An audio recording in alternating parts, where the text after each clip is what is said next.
duro, bastante cargado de información, tal como lo ha sido también estos días de feriado. Esperamos que hayan disfrutado, que hayan podido descansar, que hayan cumplido con las medidas de bioseguridad.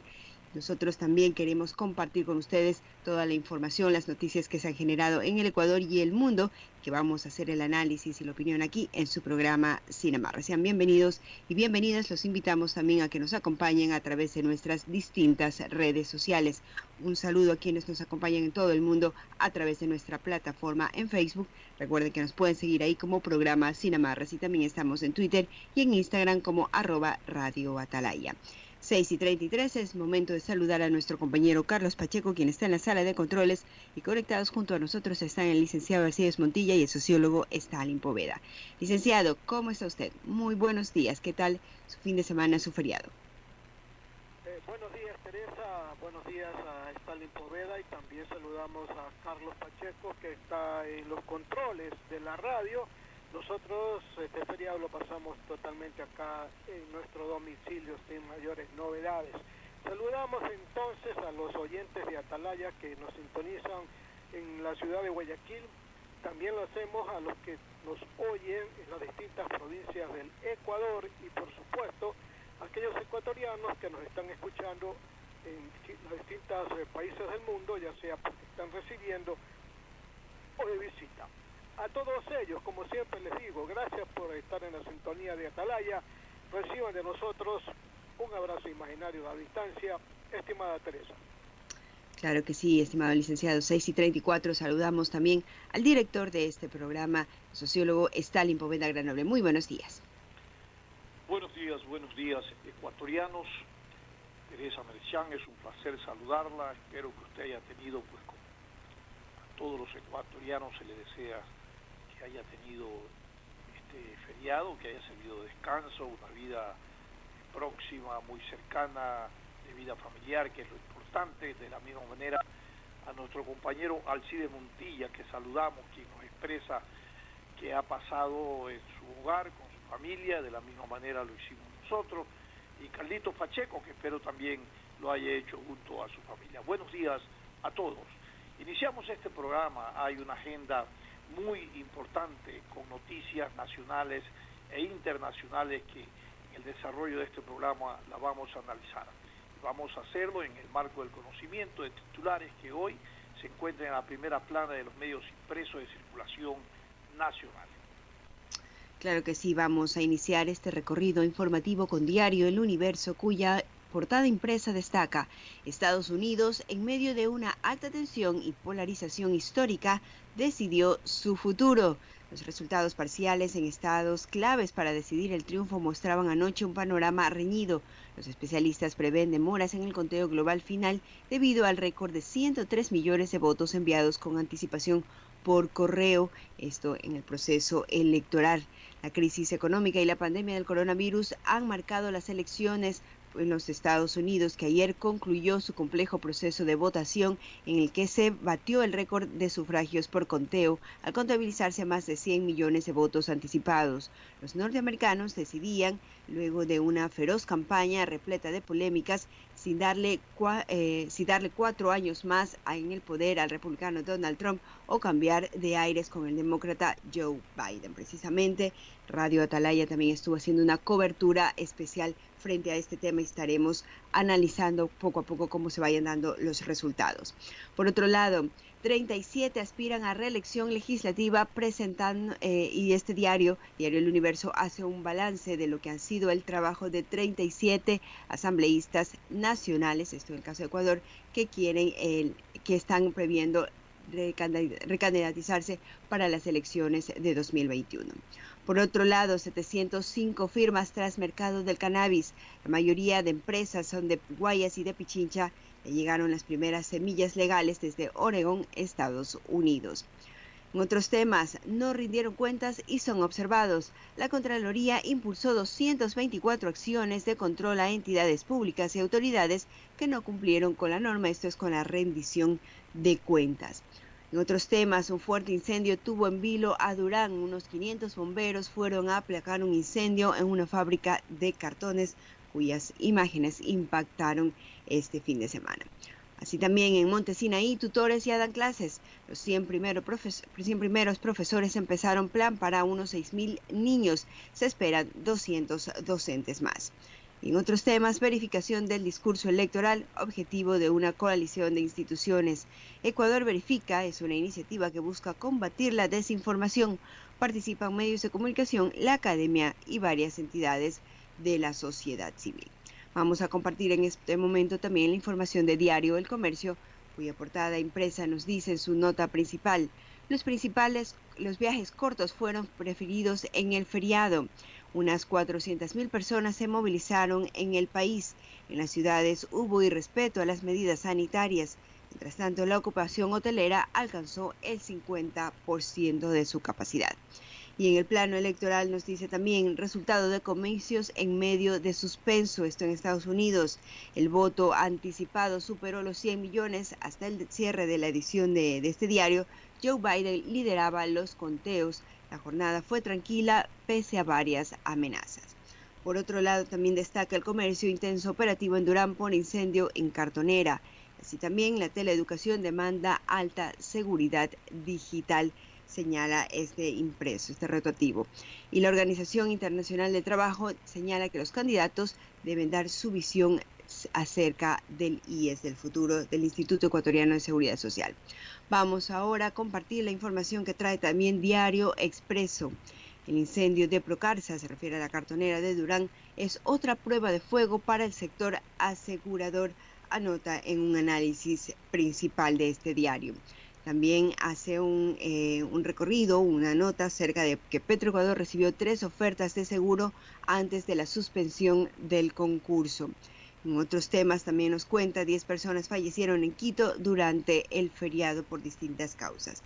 Y en otros temas también nos dice Ecuador destaca la cooperación internacional para tratar de mantener los mares seguros. Y en lo local, el municipio de Guayaquil licita obras que se realizarán en La Alborada. Son parte del trabajo que será reconstruir peatonales y vías por un monto de $400.000, según recoge Diario Expreso. 6:39, de esa manera, estimado sociólogo, concluimos este recorrido informativo. Muchas gracias, Teresa. Las elecciones en Estados Unidos marcan un referente histórico que, más allá de los resultados a nivel de este proceso electoral de los candidatos demócratas y republicanos, es importante mirar hacia el interior de toda la estructura de participación electoral, tanto institucional como ciudadana. Y por allí también analizar la estructura y la forma de designación en el proceso electoral del candidato a la presidencia de la República. En la madrugada, hasta que tuve la oportunidad de estar mirando las noticias en canales internacionales, ninguno de los dos candidatos se atrevía a proclamar su triunfo. Decían que ni Trump ni Biden se pueden declarar ganadores, porque todavía había estados importantes y determinantes para que se estableciera una ventaja que garantizaría o que determinaría el triunfo del uno o del otro candidato. ¿Cuándo se sabrán los resultados electorales finales? Es una gran interrogante en función de esta gran forma diversa de participación en el orden electoral en Estados Unidos. Millones de votos que se dieron a nivel de correo. Esta es una novedad, no más que una novedad, porque sí se votaba, sino que el coronavirus y la pandemia hizo que masivamente los ciudadanos se expresaran vía correo a nivel electoral.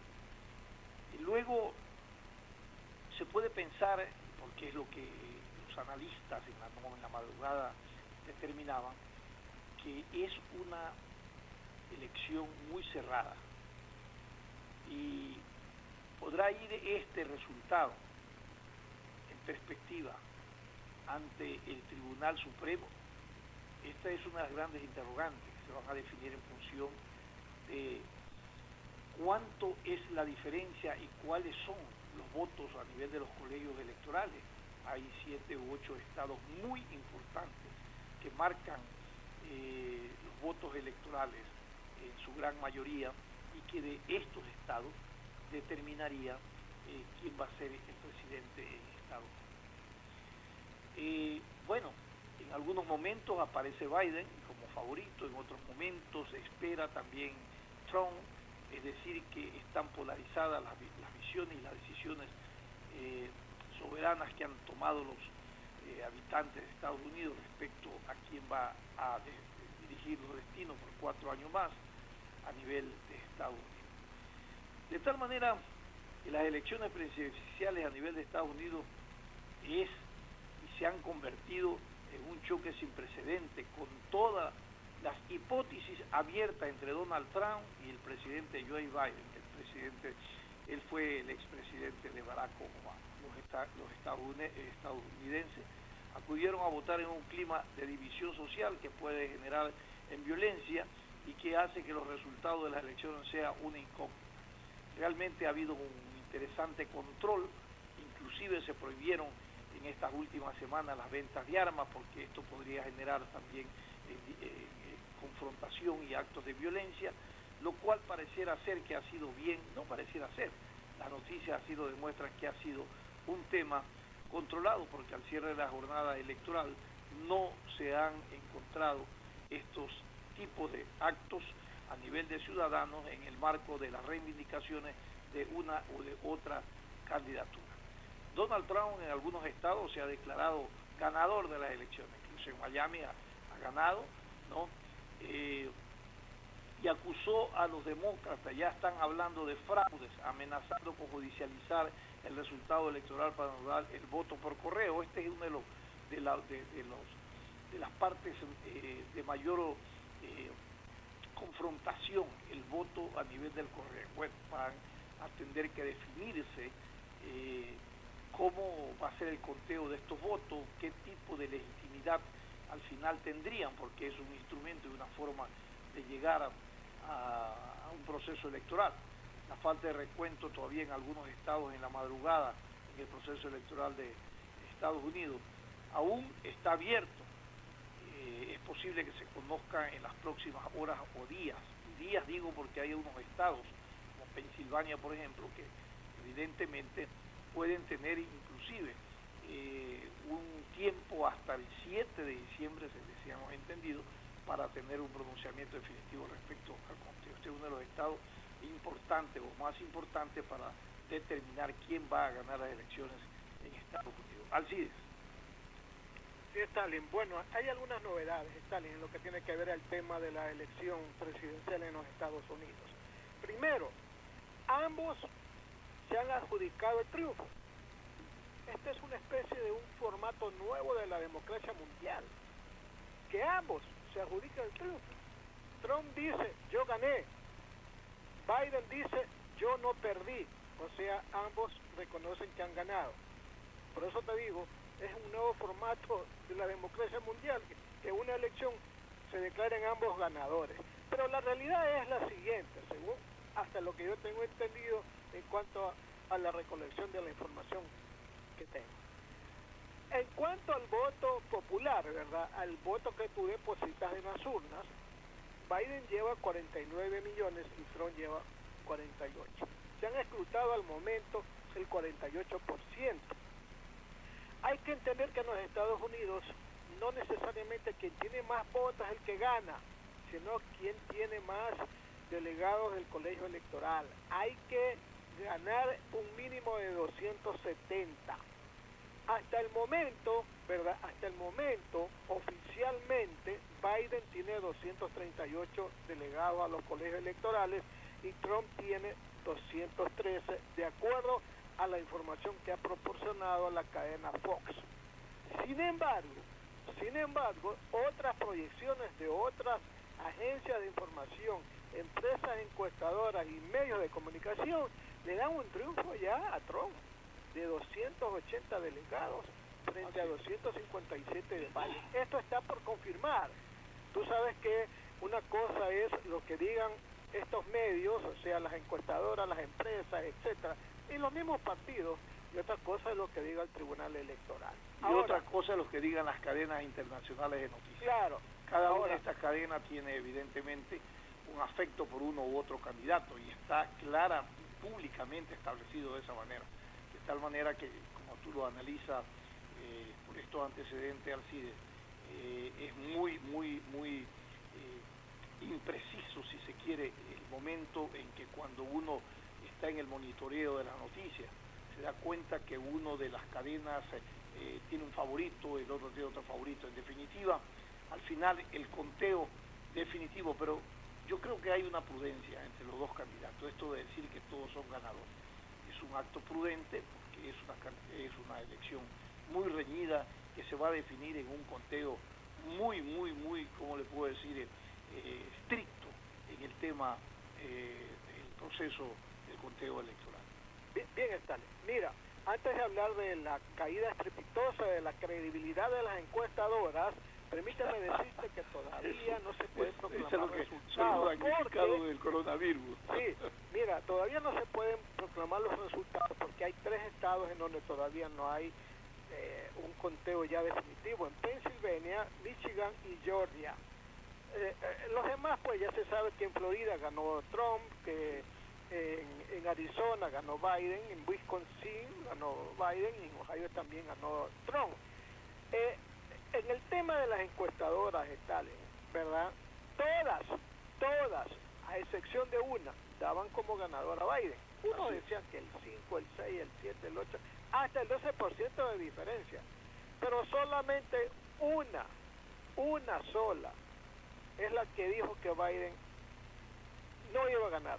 Se llama Trafalgar Group. Esa fue la única empresa encuestadora y su presidente, que se llama Robert Cahaly, ese fue el que dijo que Trump iba a ganar, y iba a ganar en algunos estados en donde muchos decían que iban a ganar los demócratas. Entonces, Trafalgar es la única empresa y las demás han fracasado rotundamente, Stalin. ¿Se acuerda usted que en las elecciones anteriores no le daban el triunfo tampoco a Trump? Por supuesto. Entonces, y eso que no estábamos en pandemia. Claro. Ahora, pues evidentemente la pandemia te ha replanteado una visión diferente en el orden electoral, tanto de la estructura a nivel de la organización de los estados para estas elecciones, como en la conciencia a nivel electoral. Por ejemplo, esta votación masiva de millones de electores a nivel de correo no se había experimentado antes en un proceso electoral, y esto es uno de los puntos de mayor preocupación a nivel de ambos candidatos. Los unos cuestionan y también los otros cuestionan este proceso. Mire usted, Stalin, el tema, como le dije, de las encuestas. Las encuestadoras han fracasado rotundamente, no solamente las encuestadoras privadas, las encuestadoras de los medios, que también hacían, y que, como dije al principio, daban entre 5, 6, 7, 8, 10 y 12% de ventaja a Biden, que todo el mundo decía, Biden ya es el presidente. Entonces, ¿qué pasa con las encuestadoras y la credibilidad? ¿Por qué las encuestadoras no reflejan realmente lo que ocurre en el momento de pedir o consultar el voto al ciudadano?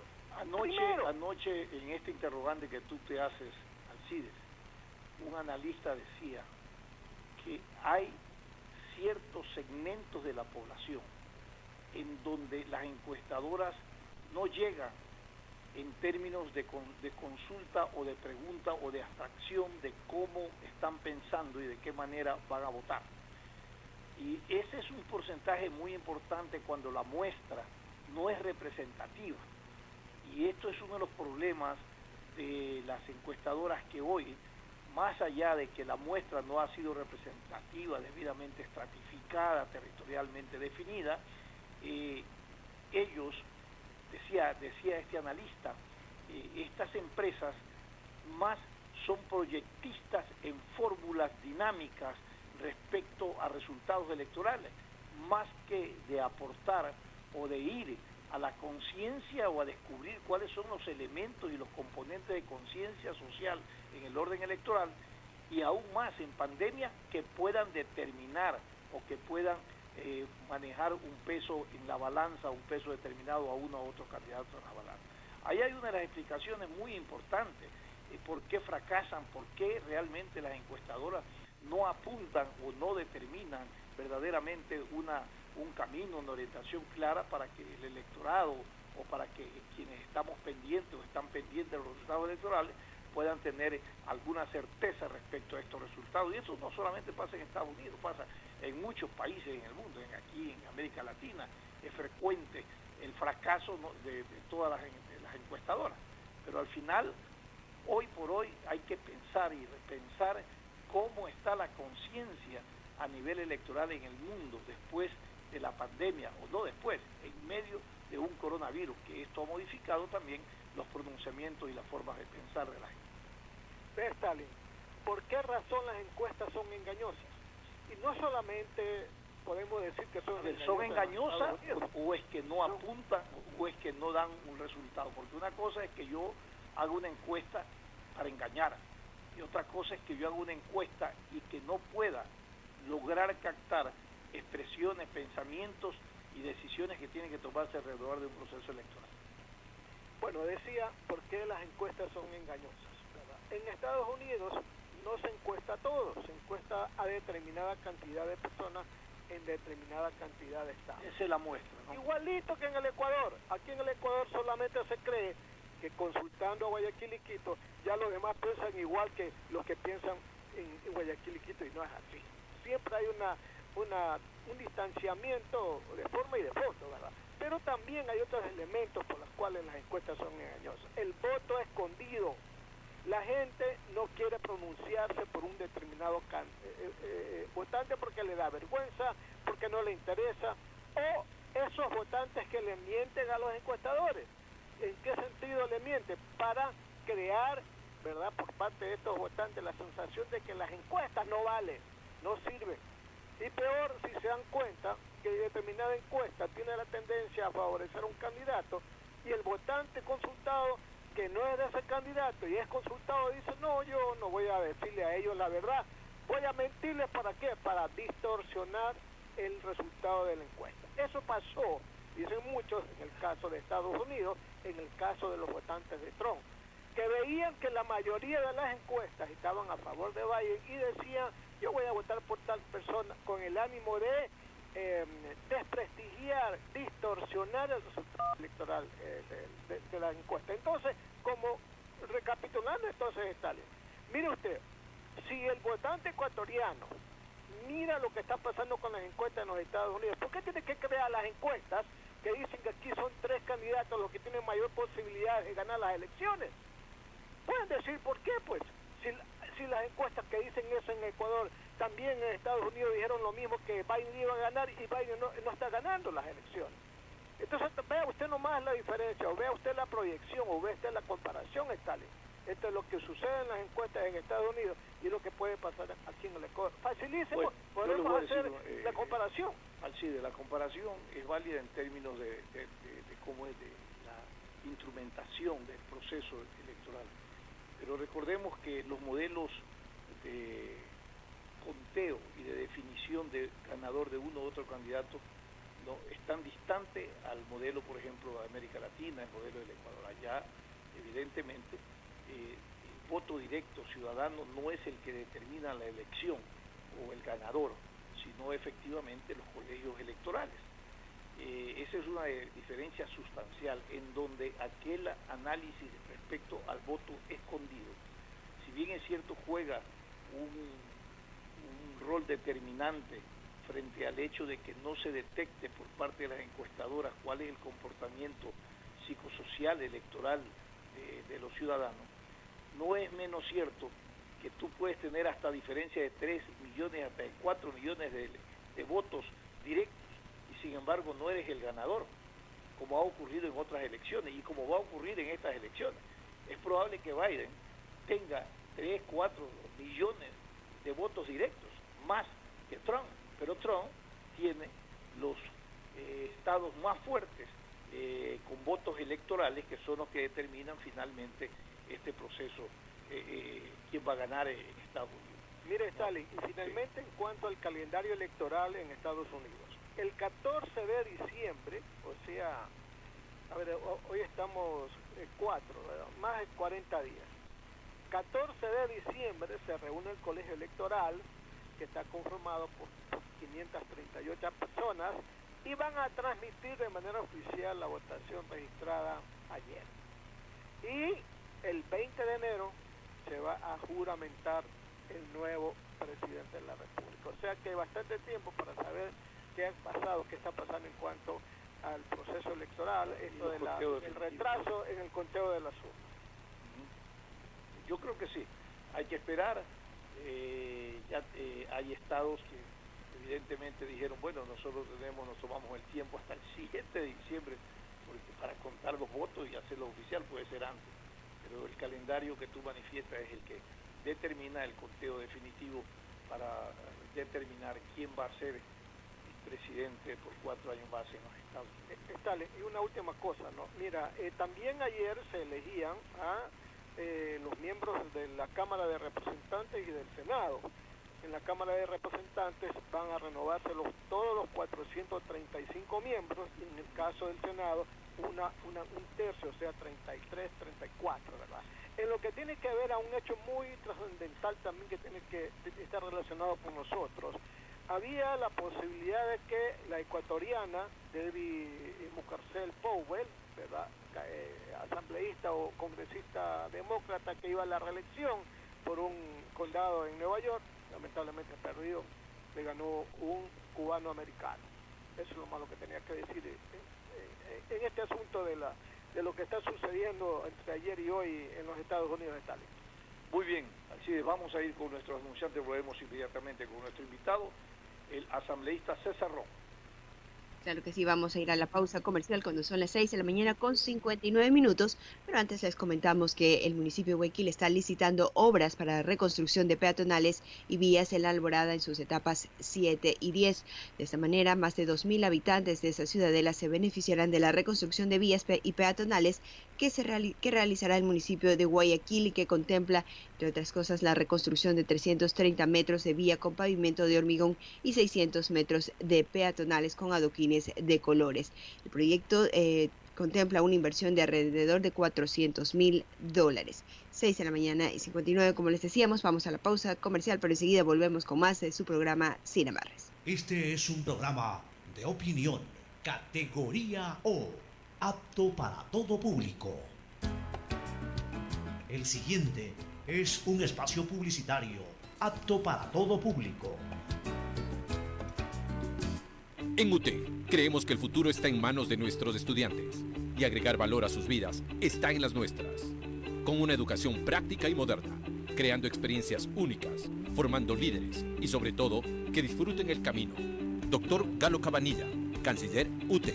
Los invito a la UTE porque el éxito es el resultado de hacer lo que te apasiona. Despierta tu pasión y descubre tu mejor versión. ute.edu.es. Estar al día en tus pagos no solo te permite contar con agua potable sin preocupaciones, sino que también hace posible que Interagua invierta en obras para dotar servicio a quienes hoy no lo tienen. A partir del 14 de noviembre reiniciaremos los cortes por deudas acumuladas. Ponte el día en tus pagos con Interagua. Aprovecha las facilidades, descuentos y convenios de pago que tenemos para ti. Consulta los planes de financiamiento por medio del app de Interagua, página web o llamando al call center 134. Interagua, siempre contigo. Los bomberos de Guayaquil continuamos cuidando de esta ciudad. Ha llegado el momento de que nos ayudes a proteger a tu familia. Lávate las manos constantemente. Infórmate solo de fuentes oficiales. Recuerda que si tienes una emergencia, debes llamar al 911 y te ayudaremos. Cumplir las medidas de seguridad previene el contagio.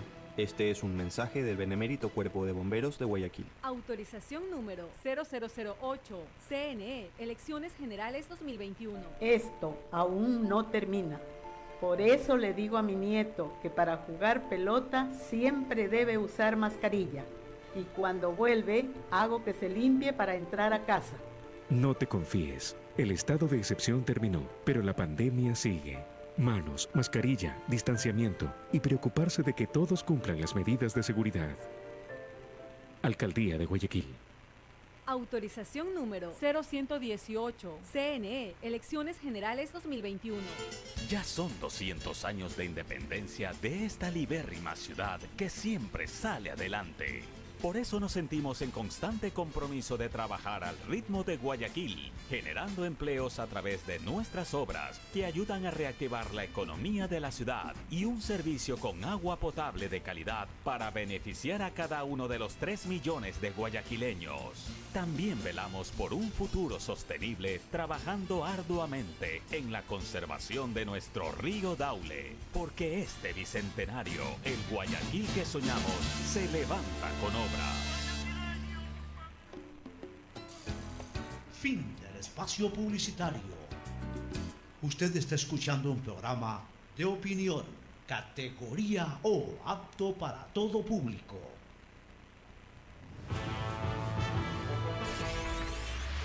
Sin amarres. Una mesa de diálogo donde sobresalen los temas de mayor interés social, económicos y políticos del país. Sin amarres, bajo la conducción del sociólogo Stalin Poveda Granobles.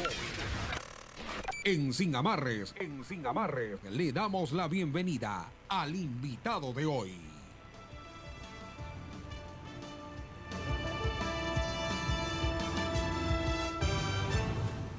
7 de la mañana con 3 minutos. Gracias por continuar en compañía de su programa Sin Amarres. En este momento queremos dar la bienvenida a nuestro invitado del día de hoy, el asambleísta César Ron Hervas, asambleísta por el Partido Social Cristiano, a quien damos la bienvenida, estimado sociólogo. Le damos la bienvenida al asambleísta César Ron. Stalin Poveda le saluda. César, ¿cómo está usted? Y también nos acompaña Alcides Montilla y Teresa Merchán. Espero que usted haya pasado un descanso por este feriado junto a su familia. Buenos días y bienvenido, asambleísta César Ron. Hola, buenos días. No se escucha bien, Stalin. Buenos días. Está entrecortada la señal. A ver si ahora me escucha, asambleísta, ¿me escucha bien? Hola, a ver si hacemos un... Asambleísta, no sé si nos escucha, por favor, ¿nos confirma? Ahorita le escucho bien, pero hace un rato no le escucho nada. Perfecto, retomamos el diálogo. César, ¿me escucha bien? No creo que me esté escuchando. Alcides, haga usted la prueba. Sí, don César Ron lo está saludando el periodista Alcides Montilla. ¿Nos está escuchando bien? Pareciera que no. Hola. Sí, César, ¿nos escucha? No se escucha nada. No se escucha nada. No alcanza a escuchar al licenciado ni al sociólogo. Confírmenos, por favor. No, a usted le escucho ahorita entrecortado, pero a Stalin no le escucho nada. Vamos a tratar de retomar la conexión, ¿le parece, asambleísta, para poder mantener el diálogo de mejor manera? Vuelvan a llamar. Sí, vamos a volver a marcar. Si por favor nos atiende nuevamente la llamada, estimado sociólogo, es la mejor manera para poder mantener el diálogo. Sí, yo creo que es importante revisar Alcides. Usted sí estamos en contacto, Alcides, ¿no? Correcto, sí, te escucho normalmente. Revisar la agenda parlamentaria después de esta semana de feriado que ha habido. Y bueno, ¿cuáles son las tareas pendientes que hay? Pues entiendo que el juicio político a la ministra Romo es la que ahora capta la atención como resultado del avance que éste tenga, y algunas leyes que evidentemente antes de diciembre deberían de aprobarse, ¿no es cierto? Como esta ley, yo no sé realmente en qué han quedado las reformas que le vamos a preguntar al asambleísta. La reforma planteada por esta comisión de la reinstitucionalización a nivel de reformas constitucionales por un lado, y por otro lado la ley de extinción de dominio, que era una demanda ciudadana, política importante para el tema de perseguir los recursos, que tanto se hace pública la necesidad de que más allá de las condenas a los corruptos sea necesario recuperar estos recursos, porque hasta ahora no se recupera absolutamente nada. Sí, bueno, parece que ya tenemos nuevamente al asambleísta César Ron en contacto con nosotros, estimado sociólogo. César, espero que ahora nos escuche bien. Buenos días y bienvenido. Parece que tenemos la misma dificultad. César, ¿me escucha? Sí, nos puede confirmar, asambleísta, si logra escuchar al sociólogo Stalin Poveda. No escucho. César, no me escucha absolutamente. Escucho algo, pero Stalin nada. César, Lo saluda el periodista Alcides Montilla. ¿Me está escuchando usted? Tampoco, Alcides. Teresa, transmita usted. Teresa, usted sí me escucha, ¿no? Sí, lo escucho. A usted sí lo escucha César. Transmítale a usted lo que queremos un poco conocer, la agenda parlamentaria después del retorno de este feriado. Los temas importantes que están relacionados al juicio político de María Paula Romo y la ley de extinción y la reforma a nivel constitucional que se están analizando a nivel de la Asamblea. Claro, estimado asambleísta, le transmito pues las preguntas que tenemos para usted. Es acerca de la agenda legislativa, cómo se ha planteado, cuáles son los temas prioritarios que se han puesto ya en agenda, y dentro de esto, qué va a pasar con el juicio a la ministra de Gobierno, María Paula Romo, la ley de extinción de dominio. Primero analicemos estos dos temas dentro de la agenda. Cuéntenos qué está pasando en la Asamblea. Muy amable, gracias. Buenos días con todos. Stalin, buenos días a la distancia. Qué pena que las comunicaciones no están buenas esta mañana, pero trataremos de hacer lo que podamos. La agenda legislativa sigue en curso. Esta tarde tenemos pleno a partir de las 3 de la tarde en la Asamblea Nacional. Hay dos temas importantes para segundo debate: la ley de plásticos de un solo uso y luego pues la reforma para que todos los acreedores de buena fe puedan hacerse finalmente, después de 20 años de sus escrituras, de sus títulos de propiedad, puedan pues nuevamente, después de tanto tiempo, tener la propiedad de sus activos, de sus casas, de sus departamentos que adquirieron oportunamente, que lamentablemente pues a partir de la crisis de 1999 pues no pudieron tanto Inmobiliar como el Banco Central del Ecuador, por falta de claridad en la ley, hacer el traspaso de estos activos a los acreedores de buena fe. Hoy va el segundo debate, y eso se prueba hoy, pues prácticamente habremos logrado un triunfo para que cientos y miles de ecuatorianos finalmente puedan hacer de sus escrituras, pueda haber la transferencia de dominio. Así que es muy importante lo que se da el día de hoy. Respecto al juicio político a la ministra de Gobierno, eso es un curso dentro de la Comisión de Fiscalización. Entendería yo que el día jueves se va a tratar en la Comisión de Fiscalización el informe sobre el juicio político a la ministra de Gobierno.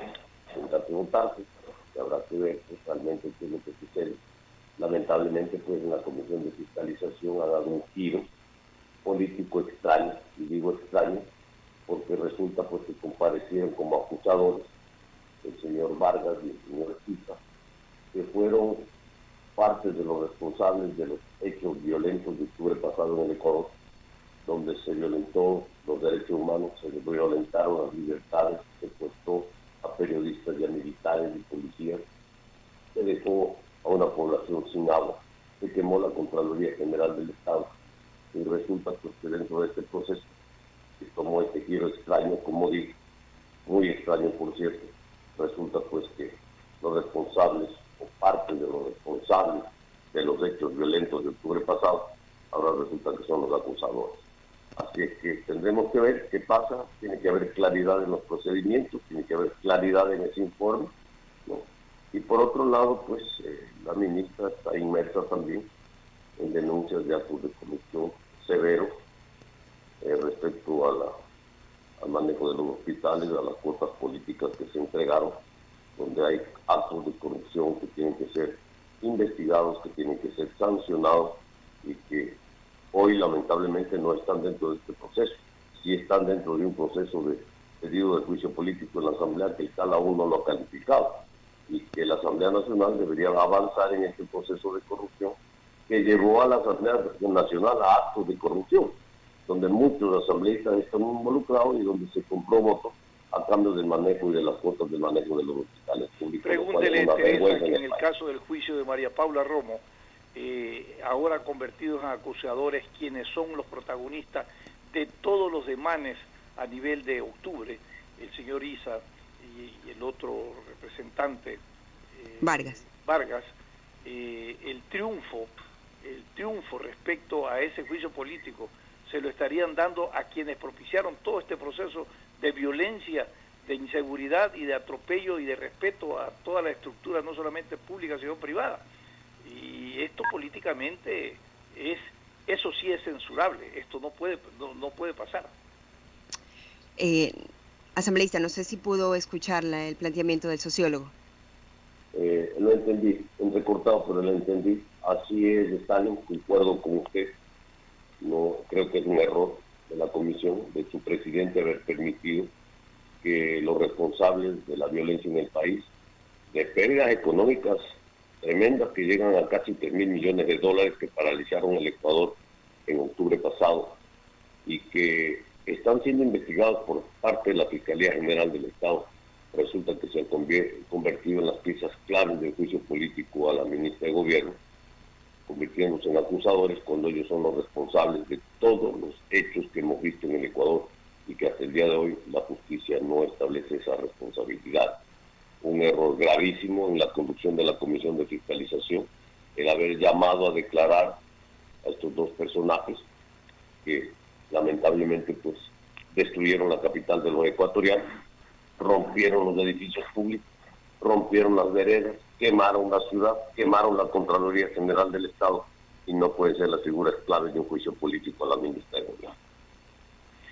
Realmente esto es impresionante porque cuando realmente un juicio es político, pero cuando más allá del concepto del juicio político, que es un poco observar la gestión y representación de responsabilidad de un administrador público, se mezclan otros juegos de intereses como el que hoy estamos mirando, en donde resulta que a quienes deben de ser enjuiciados, condenados, llamados por la justicia, bueno, ahora se convierten en acusadores de una ministra. No estoy diciendo con esto que no se debe enjuiciar, pero bueno, ¿cuál es el mensaje que se le está dando al país, asambleísta? No sé si me escuchó.